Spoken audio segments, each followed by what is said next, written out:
విజయవాడలో వరదలతో ప్రజలు అల్లాడుతున్నారు. గత 100 ఏళ్లలో ఎన్నడూ లేనంత వర్షాలతో వరదలు ముంచెత్తి బెజవాడ నీట మునిగింది. వెంటనే అలర్ట్ అయిన సీఎం చంద్రబాబే తానే స్వయంగా ఫీల్డ్లోకి దిగి సహాయక చర్యలు స్పీడప్ చేస్తున్నారు.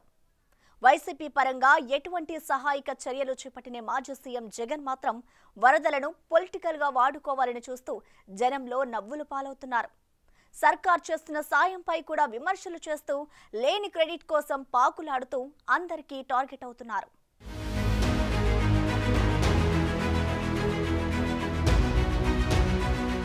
విజయవాడలో గత 100 ఏళ్లలో లేనంతగా వర్షం పడి ఊరంతా నీట మునిగింది. ఎగువన కురుస్తోన్న వర్షాలకు స్థానికంగా ఉన్న వాగులు, వంకలు పొంగి ప్రవహిస్తుండటంతో కృష్ణానది భీకరంగా ప్రవహిస్తోంది.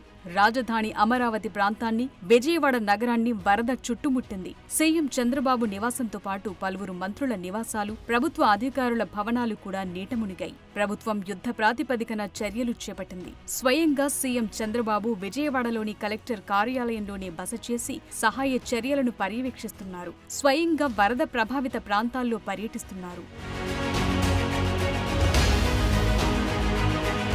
ఇలాంటి టెన్షన్ వాతావరణంలో పులివెందుల ఎమ్మెల్యే జగన్ సడన్ గా విజయవాడలో ఓదార్పు యాత్రకొచ్చి తనదైన రాజకీయం చేసి వెళ్లారు. విజయవాడలో కృష్ణానది అంచున కృష్ణలంక, రామలింగేశ్వర నగర్, యనమల కుదురు తదితర ప్రాంతాల వాసులు గతంలో చినుకు పడితే వణికిపోయేవారు. ప్రకాశం బ్యారేజ్ గేట్లెత్తితే బెంబెలెత్తిపోయేవారు. కరకట్ట వెంబడి ఇళ్లను నీళ్లు ముంచెత్తి జనానికి కంటి మీద కునుకు లేకుండా చేసేవి. ఆ ప్రాంతాల నుంచి దాదాపు 80,000 మంది పునరావాస కేంద్రాలకు వెళ్లాల్సొచ్చేది. ఈ నేపథ్యంలో 2014లో చంద్రబాబు ప్రభుత్వం అధికారంలోకి వచ్చాక రిటర్నింగ్ వాల్ నిర్మాణం ప్రారంభించింది.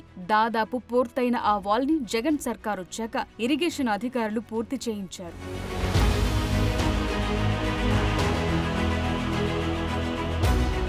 ఈ రిటర్నింగ్ వాల్ ఉండడంతో ఇప్పుడు ప్రకాశం బ్యారేజ్లు 11 లక్షల క్యూసెక్కుల ప్రవాహం వచ్చిన కృష్ణలంక, రామలింగేశ్వర నగర్, యనమల కుదురు ప్రాంతాలకు వరద నీరు చేరలేదు. అయితే దీన్ని వైసీపీ తమ ఘనత అని చెప్పుకుంటోంది. తామే రిటర్నింగ్ వాల్ నిర్మించామని, దానివల్లే వరద నీరు విజయవాడలో లోతట్టు ప్రాంతాలను చుట్టుముట్టలేదని చెప్పుకుంటోంది. ఇదంతా జగన్ ఘనత అని వైసీపీ ప్రచారం చేసుకుంటోంది. తాజాగా విజయవాడ వచ్చి వెళ్లిన జగన్ కూడా తన పార్టీ కార్యకర్తలతో జేజేలు కొట్టించుకుని రిటర్నింగ్ వాల్ తన ఘనత అని సొంత మీడియాలో ప్రచారం చేసుకున్నారు. రిటర్నింగ్ వాల్ తో పాటు వరదలను తనకు అనుకూలంగా మలుచుకునే ప్రయత్నం చేశారు పులివెందుల ఎమ్మెల్యే.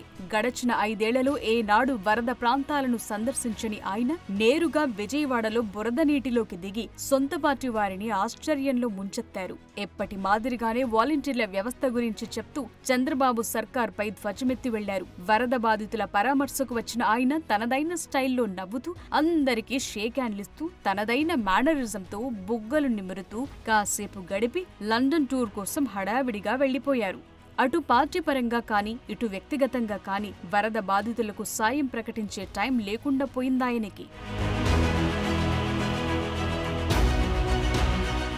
సీఎం అవ్వటానికి ముందు పాదయాత్ర పేరుతో జనంలో కాళ్లకి బలపం కట్టుకుని తిరిగిన జగన్ అధికారంలోకి వచ్చాక జనానికి నల్లపూసయ్యారు. పరదాల మాటున పాలనతో విమర్శలెదుర్కొన్నారు. ఒకసారి వరద ప్రాంతాల సందర్శనకు వెళ్లి రెడ్ కార్పెట్ వేయించుకుని నడిచి మరోసారి అందరికీ టార్గెట్ అయ్యారు. అలాంటాయన విజయవాడలో చేసిన హడావిడితో మరోసారి నెటిజన్ల చేతిలో ట్రోల్ అవుతున్నారు.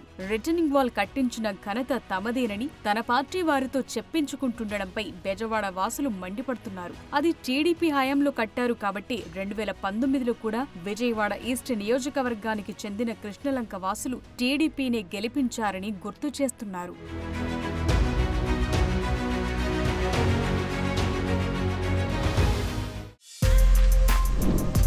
For more videos like this, subscribe Big TV channel.